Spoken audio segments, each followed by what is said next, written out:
ఇవాళ ఒక్క నోటీస్ ఇస్తేనే ఆయన ఆగమాగం అవుతున్నాడు. నెలల కొద్ది జైళ్ళల్లో గడిపిన మేమేమనుకోవాలి? నువ్వు దేవుడువా? నువ్వు మనిషివే కదా. ఆనాడు ప్రధానమంత్రిగా పనిచేసిన పివి నరసింహారావు ఒక సెషన్స్ మేజిస్ట్రేట్ ముందర పోయి చేతులు కట్టుకొని నిలబడ్డాడు కోర్టు నోటీస్ ఇస్తే. మీకెందుకయ్యా అంత బలుపు? మీరు చేసిన తప్పులకి ఇవాళ కమిషన్ నోటీస్ ఇచ్చింది. జవాబు చెప్పాల్సింది పోయి ఎదురుదాడి మా మీద చేస్తున్నారు. నువ్వు మా మీద దాడి చేసుడు కాదు, ఇది కాళేశ్వరం కమిషనా కాంగ్రెస్ కమిషనా అడుగుడు కాదు. నీ పార్టీలో ఉన్న దయ్యాల గురించి నీ బిడ్డనే చెప్పింది కదా. ఆ దయ్యాలు కొద్ది దయ్యాలు ఎవడో తెలంగాణ ప్రజల్ని ఎట్లా పట్టి పీడిస్తుండ్రో ఇవాళ నీ బిడ్డ అడిగిన ప్రశ్నకు సమాధానం చెప్పమని బీఆర్ఎస్ నాయకులను అడుగుతున్నా. ఇప్పటి నుంచి అది దయ్యాల రాజ్య సమితి తప్ప అది భారత రాష్ట్ర సమితి కాదు. అది దయ్యాల పార్టీ అని మన కార్యకర్తలు ఊరూరాలు చెప్పాలి. ఎవడు కనిపించినా ఒకటే చెప్పారు, అరే దయ్యాలు వచ్చినాయి రా భయ అని. ఇంకా వాళ్ళని పేరు పెట్టి పిలువకారు ఎక్కడ కూడా. కనిపిస్తే చాలు దయ్యాలు వస్తున్నాయని ప్రజలకు చెప్పండి. ఎందుకంటే దయ్యాలతో ఉన్న ప్రమాదం తెలంగాణ ప్రజలకు తెలియాల్సిన అవసరం. ఇవాళ ఒక ఆయన తాటి చెట్టు అంతా పెరిగిండు కానీ తలకాయ మోకాళ్ళలో ఉందో ఎక్కడుందో నాకు తెలియదు. ఎట్లకెళ్ళి వస్తావయ్యా నీళ్లు? నువ్వు ఎట్లా ఇస్తావు గంధమల్ల ఎట్లా కడతావని నేను వారిని అడగదలుచుకున్న. ఈరోజు సాగునీటి ప్రాజెక్టుల గురించి ఇంత ఉందే పెద్దలు ఉత్తమ్ కుమార్ రెడ్డి గారు చెప్పిండ్రు.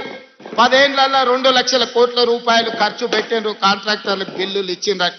నేను అడుగుతున్న గత పాలకులను, 2 లక్షల కోట్ల రూపాయలు ఖర్చు పెడితే గంధమల్ల రిజర్వాయర్ ఎందుకు పూర్తి కాలే? పిలాయపల్లి కాలువ ఎందుకు పూర్తి కాలే? ధర్మారెడ్డి కాలువ ఎందుకు పూర్తి కాలే? ఎస్ఎల్బిసి ఎందుకు పూర్తి కాలే?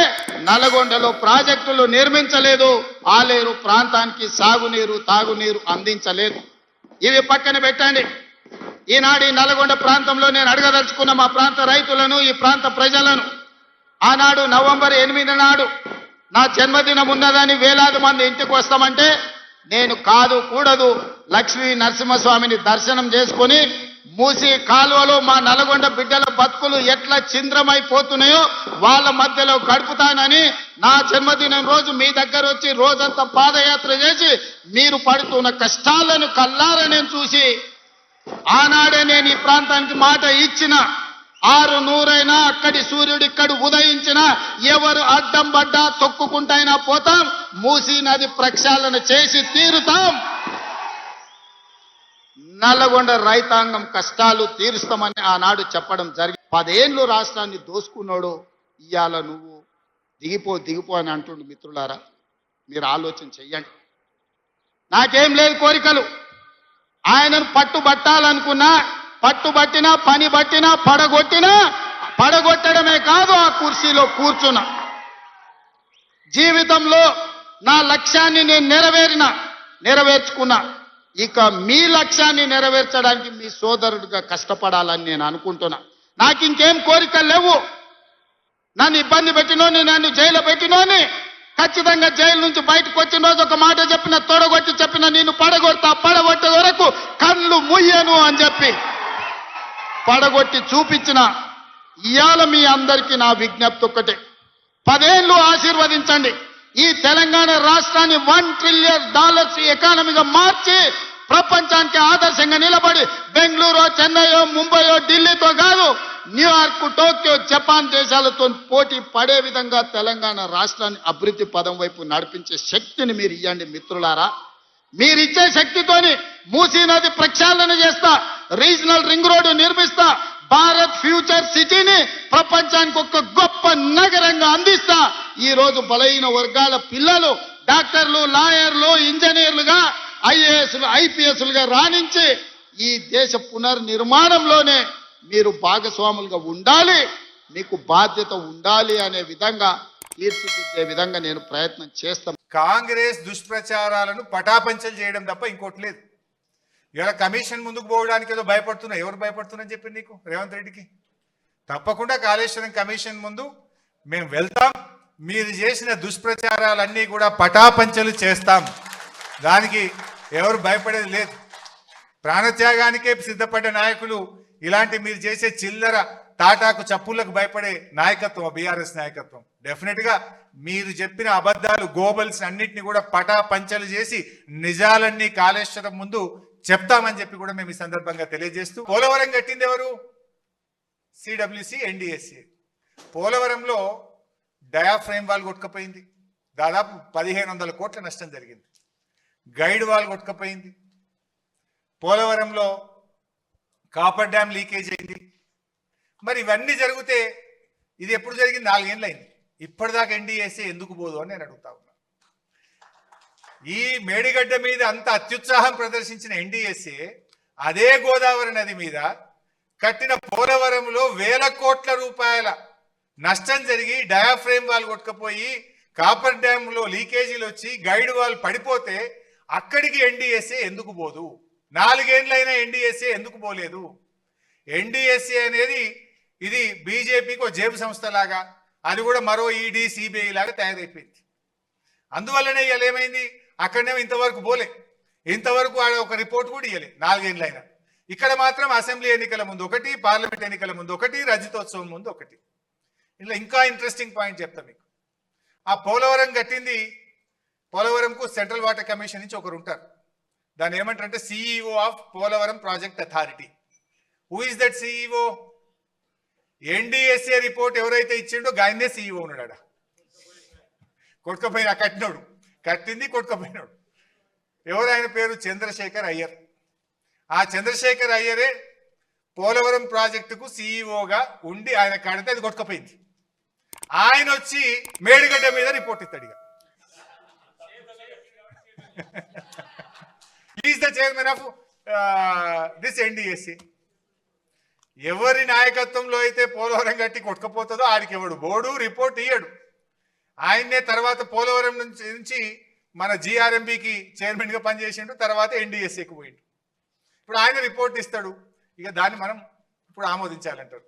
అంటే ఎంత రాజకీయ దురుద్దేశం దీని వెనుక ఉంది అనేటువంటిది మీరు అర్థం చేసుకోవడానికి పనికి వస్తుంది. నెక్స్ట్, ఇక ఇది కూడా ఒకటి ఇంపార్టెంట్. ఆ మధ్య మన మీద అనేటోళ్ళు నది లేని చోట ఎవరైనా జలాశయం కట్టారా? నది లేని చోట గంత పెద్ద మల్లన్న సాగర్ కట్టచ్చా? రిజర్వాయర్లు ఏడగట్టినా నది మీద కడతారు, కానీ నది లేని చోట కడతారా? భూకంపం వస్తుంది, లేకపోతే ఇది వస్తుంది, మొత్తం ఇదైపోతుంది అని చెప్పేటోళ్ళు. మన రాష్ట్రంలో నది లేని చోట ఇగో కండలేరు 68 టీఎంసీలు, గోరకల్లు 10, వెలుగొండ 41, వెలుగోడు 17, బ్రహ్మంగారి మఠం 17, అవుకు 7, అలుగునూరు 3, ఇక బొల్లంపల్లికి వద్దాం. ఇవన్నీ ఇన్ని రిజర్వాయర్లు ఆల్రెడీ నది లేని చోట ఉన్నాయి. ఇప్పుడు చంద్రబాబు నాయుడు కొత్తగా గోదావరి బంకచెర్లు అంటుండు కదా, అదే గోదావరి బంకచెర్ల మీద బొల్లంపల్లి దగ్గర 150 టీఎంసీల రిజర్వాయర్కి ఈరోజు ఆయన ప్లాన్ చేస్తున్నాడు. మరి మనం 50 టీఎంసీలది కడితేనే గంత పెద్దది కట్టాలనా? గన్ని ఊర్లు ముంచాలనా? గంత పెద్దది అవసరమా? నది లేని చోట కడతారా? భూకంపం వస్తుందని మాట్లాడారు. మరి ఇప్పుడు ఇవన్నీ గతంలో కట్టినాయి, మనకంటే పెద్దవి ఉన్నాయి 68. ఇప్పుడు 150 టీఎంసీలతో కడుతున్నారు. కేసీఆర్ గారు ఆ రోజు 100 ఏళ్ల ముందుకు ఆలోచించాడు. ఆయన రాజకీయం కోసం ఆలోచించలే. మల్ల రిజర్వాయర్లు కట్టలేం, హైదరాబాద్కు దగ్గరున్నది. రేపు హైదరాబాద్ త్రాగునీటి అవసరాలకు, పారిశ్రామిక అవసరాలకు మన మల్లన్న సాగర్ ఒక వరంగా ఉండాలని చెప్పి భవిష్యత్తు కోసం ఆలోచించి మల్లన్న సాగర్ కేసీఆర్ ఆ రోజు రూపకల్పన చేసి కట్టించారు. నిజానికి తక్కువ డబ్బుతో కట్టచ్చు, తొందరగా కట్టచ్చు, తొందరగా నీళ్ళు ఇచ్చి రాజకీయంగా లబ్ధి పొందొచ్చు. 4 రోజులు లేట్ అయినా సరే మల్ల ప్రాజెక్టు కట్టలేము. 100 ఏళ్ల ముందుకు ఆలోచించి 100 ఏళ్ల తర్వాత హైదరాబాద్ అవసరాలను దృష్టిలో పెట్టుకొని అంత పెద్ద అద్భుతమైన రిజర్వాయర్ను మల్లన్న సాగర్ కేసీఆర్ గారు నిర్మించారు. ఈ రోజు ఇవన్నీ ఇవాళ వాళ్ళు ఎందుకు మరి పిచ్చిదేసి 150 టీఎంసీలు ప్రతిపాదిస్తున్నారు బొల్లంపల్లి కాడ? మరి ఆడ ఏం నది లేదు కదా, గంత పెద్దది వాళ్ళు కడుతున్నారు కదా, మరి ఆడ భూకంపాలు రావా? ఆనాడు మన మీద చాలా మంది విమర్శలు చేసినారు, వీళ్ళు ఎవరు మాట్లాడతలేడు దాని మీద.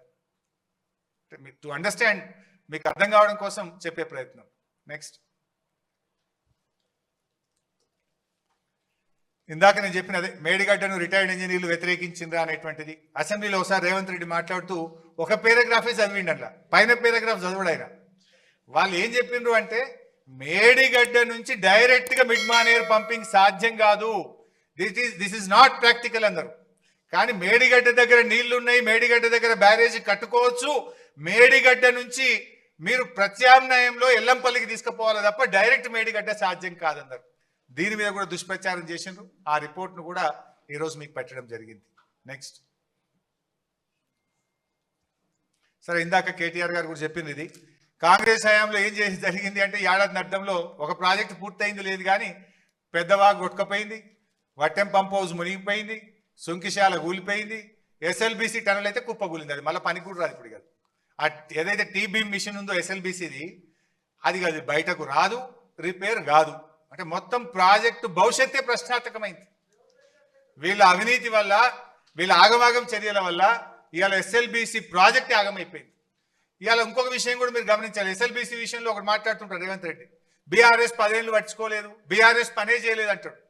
బీఆర్ఎస్ హయాంలో ఎస్ఎల్బిసి ప్రాజెక్టు మీద 3,900 కోట్ల రూపాయలు ఖర్చు పెట్టాము. ఎస్ఎల్బిసి టనల్లో ప్రాజెక్టులో భాగంగా దిండి రిజర్వాయర్ కట్టినాము, పెండ్లిపాక రిజర్వాయర్ కట్టినాము. 10 కిలోమీటర్లకు పైగా ఎస్ఎల్బిసి టనల్ను బీఆర్ఎస్ హయాంలో పని చేసినాము. కానీ ఇది చెప్తలేరు వాళ్ళు. 1 కిలోమీటర్ తవ్వలేదు, 1 మీటర్ తవ్వలేదు అంటారు. 10 కిలోమీటర్ల టనల్ తవ్వినాం, దిండి బ్యాలెన్సింగ్ రిజర్వాయర్ కట్టినాం, పెండ్లిపాక రిజర్వాయర్ కట్టినాం. 3,900 కోట్ల రూపాయలు ఎస్ఎల్బిసి ప్రాజెక్ట్ మీద బీఆర్ఎస్ ప్రభుత్వం ఖర్చు పెట్టింది. ఇంకో క్లాసిక్ ఎగ్జాంపుల్, నిన్న పోయి గంధమల్ల ప్రాజెక్టుకు రేవంత్ రెడ్డి శంకుస్థాపన చేసిండు ఆలియర్ కాన్స్టిట్యున్సీలో. మరి గంధమల్ల ఒకవైపు ఏమో కాళేశ్వరం గుప్పగూలింది అంటాడు, 1,00,000 కోట్లు పోయినాయి అంటాడు. మరి గంధమల్లకు నీళ్ళు ఆడికెళ్ళి వస్తాయి? గంధమల్లకు నీళ్ళు ఆడికెళ్ళి వస్తాయి? ఒక్కసారి మూసికి ఫస్ట్ పెట్టు బాబు, ఫస్ట్ మ్యాప్ పెట్టు ఒకసారి, very first of the presentation, మొట్టమొదటి. అంటే వాళ్ళు చెప్తున్నది అబద్ధం అనడానికి మీకు ఈజీగా అర్థం కావడానికి, Kaleshwaram is intact, Kaleshwaram project పనిచేస్తుంది కనుకనే హైదరాబాద్కు 30 టీఎంసీలు మూసీకి తెస్తా, హైదరాబాద్కు మంచినీళ్ళు తెస్తా అని టెండర్లు పిలిచిండు. తర్వాత ఇలా గంధమల్ల కొబ్బరికాయ కొట్టిండు. ఇగో ఇదే అనుకుంటా కదా గంధమల్ల, రైట్. ఇది కొండపోచమ్మ, ఇది కొండపోచమ్మ నుంచి బసవాపూర్ గంధమల్ల, ఇవి 2 ప్రాజెక్టులు. మరి నేను అనేది ఈ గంధమల్లకు నీళ్ళు ఎక్కడికెళ్ళి రావాలి? ఇదంతా పనిచేస్తేనే కదా గంధమల్లకు నీళ్ళు వచ్చేది. మరి కాళేశ్వరం మొత్తం కుప్పగూలిపోతే గంధమల్లకు నీళ్ళు ఎక్కడికెళ్ళి వస్తాయి? అంటే Kaleshwaram is intact, what is saying is wrong. ఎందుకంటే ఇగో ఇది మిడ్మానేర్ నుంచి అన్నపూర్ణ నుంచి రంగనాయక సాగర్ నుంచి మల్లన్న సాగర్ నుంచి కొండపోచమ్మ సాగర్, బసవాపూర్, గంధమల్ల. అంటే ఇవన్నీ నడిస్తేనే కదా వీడికి నీళ్ళు వచ్చేది. యాక్చువల్లీ ఆ గంధమల్ల కూడా ముందు మనం 9 టీఎంసీలు ఉండే, తర్వాత 4 టీఎంసీలకు తగ్గించినాం. అక్కడ ప్రజలు వద్దడం వల్ల ఆలస్యమైంది, లేకపోతే మిగతా అది కూడా అప్పుడే పూర్తయిపోతుంది.